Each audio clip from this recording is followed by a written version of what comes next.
Well, good morning, everyone. I was asked by Dave to give a little talk about enforcement and authority, and as I understand it and as I live it every day. I think there was a misconception that I do criminal law, but I don't. I do only civil law. So my perspective on authority and enforcement may not be what a criminal attorney's views might be. But I think we're all the attorneys are involved in the enforcement aspect of law and rules. And I think it's clear, it would be nice if we all thought that without rules, we would all act like a civilized society without them. But in reality, we've seen what people do, and we've all seen Lord of the Flies. And we know what can happen if there's no rules. It can lead to anarchy and total chaos. So rules are necessary in society. We do have basic rules in which to live by. And if you have rules, you need to have a method of enforcing those rules. And we have given authority to certain agencies and to certain government officials to enforce those rules. They have the authority to enforce those rules. But keep in mind that it's the people that give these agencies the right to enforce these rules and the authority to enforce these rules. And if we disagree with those, with their authority, if they overact, it's up to the people to redress that and to make sure that they don't overstep their bounds. In law, we have two types, what we call two types of laws. One is malum in se. And malum in se, I like to use the little Latin phrases because it makes me sound smart. We learned them in law school. You got to know sine qua non, which means without which not. But we learn that, and we learn other things too. Res ipsa loquitur, the thing speaks for itself. They don't often mean a lot, but they sound pretty cool. And this one is called malum in se. Malum in se refers to acts that are wrong in and of themselves. And those type of acts, as we all know, we instinctively know that certain acts are wrong. Murder is wrong. Theft of other people's property is wrong. Kidnapping is wrong. And there are laws that are enacted to take care of these acts that the law considers malum in se, and that we all know are wrong and malum in se. And I don't think anybody has a problem with enforcing and creating authority to enforce the laws that deal with acts that are malum in se. But then the second category is something called malum prohibitum. And malum prohibitum refers to laws which they're just prohibited. Whether it's a local interest, whether it's a city has decided to make sure you can't park there more than 2 hours or you get a ticket, things like that, which are not wrong per se, but are wrong because the law makes them wrong. That's malum prohibitum, and that's where you kind of get into an area that can create some abuse. Because in my profession, it's my job to interpret the law the best way for my client. And that's what I do. I look at the law and I interpret it a certain way. But some of the laws in malum prohibitum just automatically make things illegal. For example, I'm sure that a lot of you have driven in the middle of the night and you're at a stoplight and you're waiting and waiting and waiting and there's no one around. There's no one going that way, there's no one going that way, and you're sitting there saying, why am I stopped at this red light? And your instinct tells you just to go. But your brain tells you, well, there may be a cop around the corner who's going to cite me for going through. So you sit there, and you sit there, and you sit there, and you sit there, and finally it turns green and you go. But you think to yourself, is that really something that I should be cited for? Yes, I technically violated the law, but if there was an officer there, should he give me a law based on give me a citation based on the malum prohibitum? And yeah, he will, most likely. And there's a lot of other aspects, but you have to look at the circumstances of these laws and the authority of the officer giving you the citation. Speeding on the freeway on a crowded afternoon, which endangers other people, that is certainly worth the citation. You shouldn't be doing that. But speeding on the freeway when there's no one around, 2 o'clock in the morning, you're going home, there's no one in sight, you're doing 80 miles an hour, and you get pulled over and you're given a citation. But you're not endangering anyone. And I think, in my personal opinion, I think that malum prohibitum statutes ought to be interpreted such as, are you endangering or hurting other people? If you're only endangering yourself, hey, that's your right to do it. There shouldn't be a law, in my opinion, that regulates how you live your own life. It's your life. If you want to smoke, go ahead and smoke, in my opinion. It's not good for you, but it's your choice. And there probably shouldn't be a law telling you what you can do and what you can't do.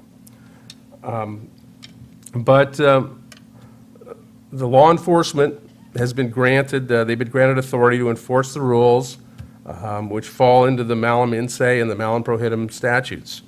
And it's a lot easier to obey laws and to obey authority when you believe, excuse me, when you believe and respect the law that you are following.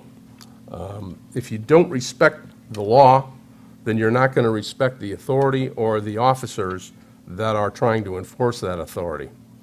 And often, there are situations in the malum per se in which the authority can be abused. It can be overdone. People who are exercising their constitutional right to picket or to protest something, sometimes the officers will come and exercise their authority and beat people up who are just exercising their constitutional rights. We've had several incidents where officers have beat up a mentally disturbed individual up in Fullerton. After he was subdued, they beat him to death anyway. People drove by and told him to stop, but they just kept on doing it. And that's wrong. Obviously, that's wrong. And it's up to the citizen, the first responsibility of the citizen, when they see something like that, to question that authority. Because, as I said before, the right to exercise authority and to enforce authority is given by us, the people, in the first instance. And so it's up to us to question that authority when it's abused. It was Ben Franklin who said, quote, "It is the first responsibility of any citizen to question authority." This is doubly true when authority is being abused. Citizens must question the act of those when enforcement exceeds the boundaries of what is reasonable. It's the average citizen's duty to speak out against such abuse. Leonardo da Vinci said, quote, "Nothing strengthens authority so much as silence."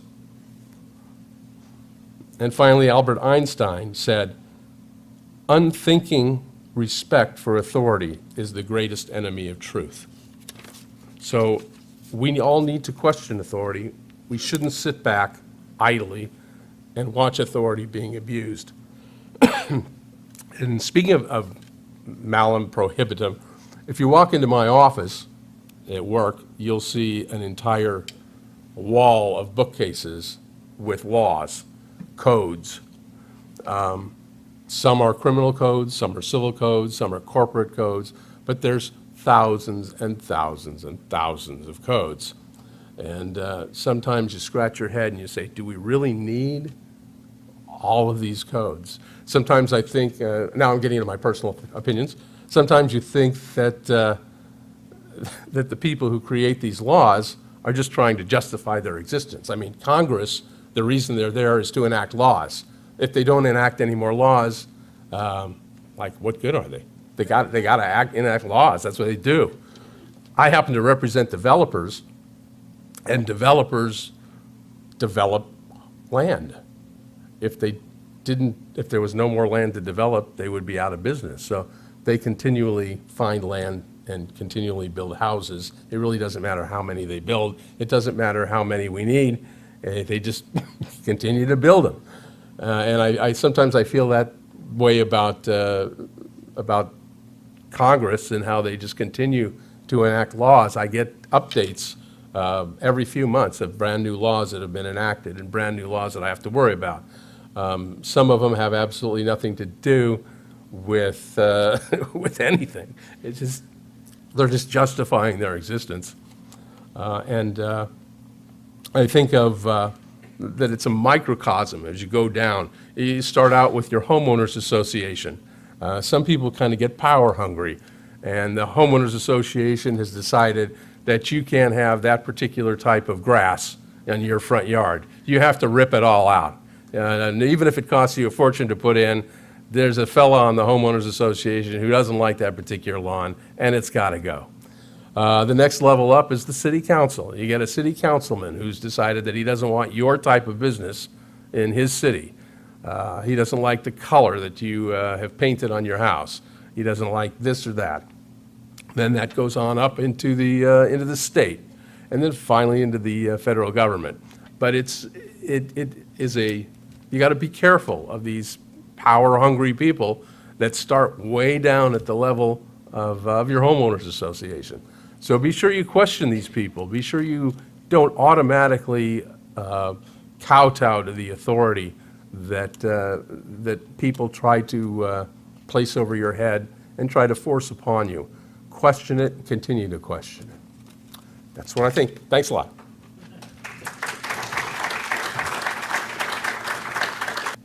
Well, here we go.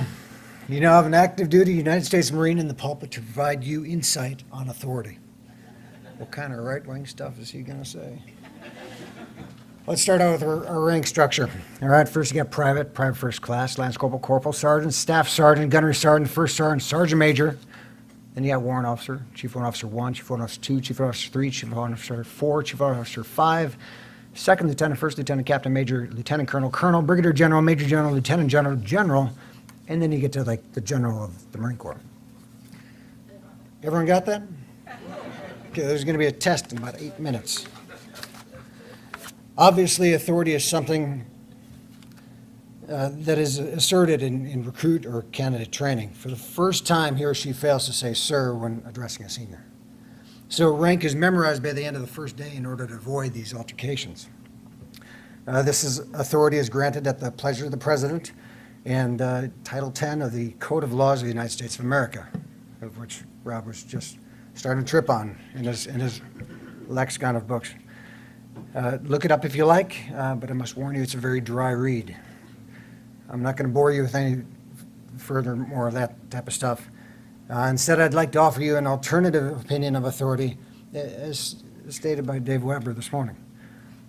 He said that authority must be the hallmark of civilized humans, and I'm gonna diverge right at that point here.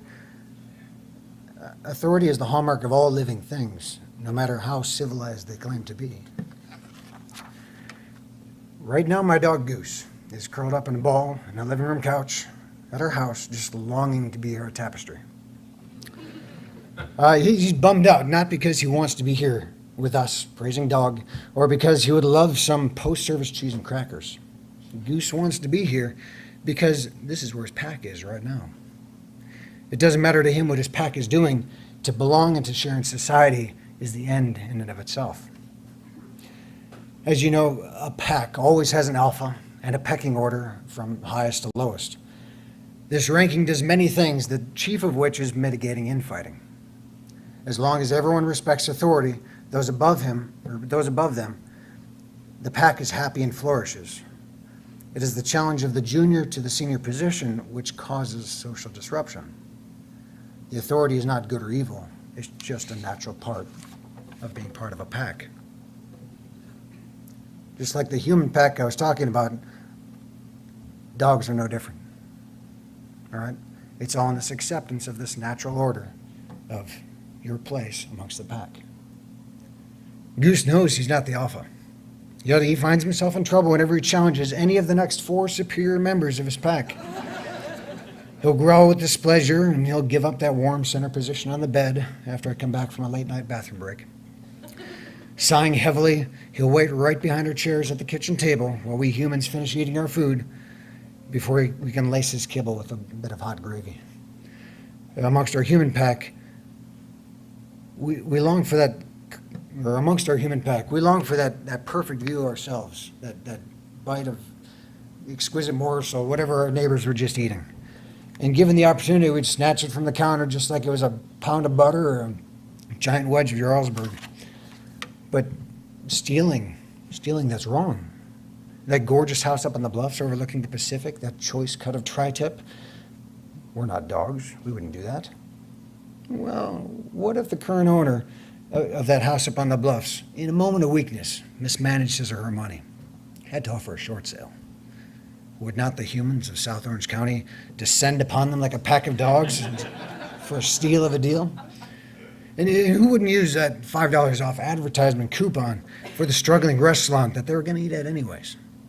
We're preconditioned to come away with the largest piece of the prize in virtually every situation. Financially and gastronomically, we civilized humans are no different than dogs. Politically, my K-line illustration continues, but with a slight democratic vein.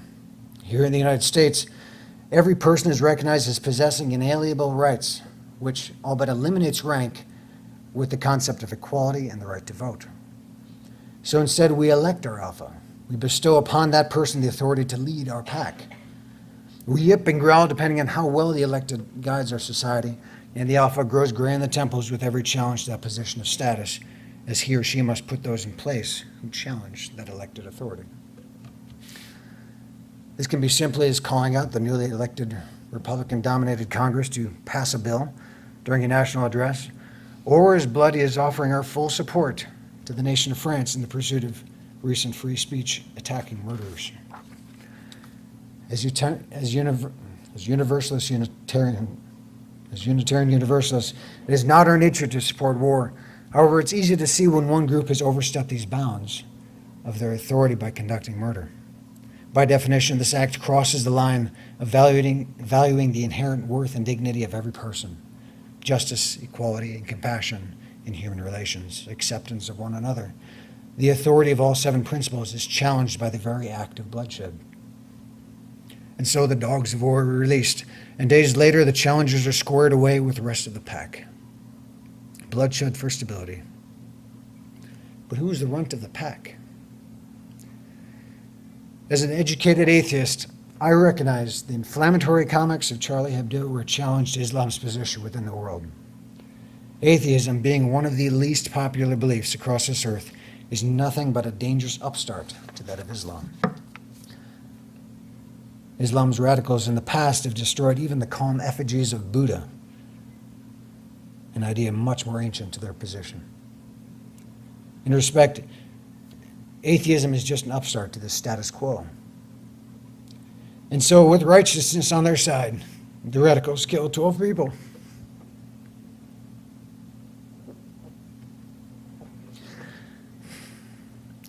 In the aftermath, what the SWAT teams of the First World confronted was not in support of atheists or writers, cartoonists in particular, but the terrorizing act of murder against the inalienable right to exercise free speech. In the end, atheism's day in the sun was a dark day of sadness. But the lives taken have strengthened the resolve of those who identify with the deceased. And the irreverent message of the satirical publication reached a national level of discussion regarding freedom of speech and religion. My point in all this is to show our civilized concept of authority. It's really no better than the completely natural embrace of authority as it's found in nature. If this does not make you feel the interconnection of all living things, let me break away from the micro scale of human society and talk about a much grander view. In a profound work of fiction that I actually saw one of our young attendees here have to the ender's arm, humans were given but a 2-word description in this book by Douglas Adams called The Hitchhiker's Guide to the Galaxy. More words, even pages, might have been used, but the importance of humanity amongst life, the universe, and everything might have been much more important in the universe, or it was much less important in the universal scope. So as such, humans were documented in this wise comedy as being mostly harmless. These two words are a affront to most of us that grew up being told that we were the chosen race, with dominion over all living things, as part of the one tribe chosen above all others. Mostly harmless is a humbling humor to the 3,500-year-old idea. But 3,500 years old is a blink of time.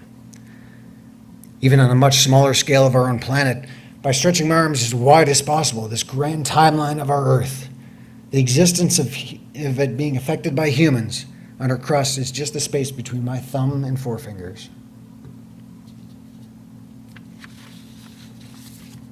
But don't panic. This authority has been there long before our individual realization of it. It is by losing this sense of civilized authority that we are superior beings. That we can just be. And in that relaxed presence of mind, we can truly see authority in all its natural beauty.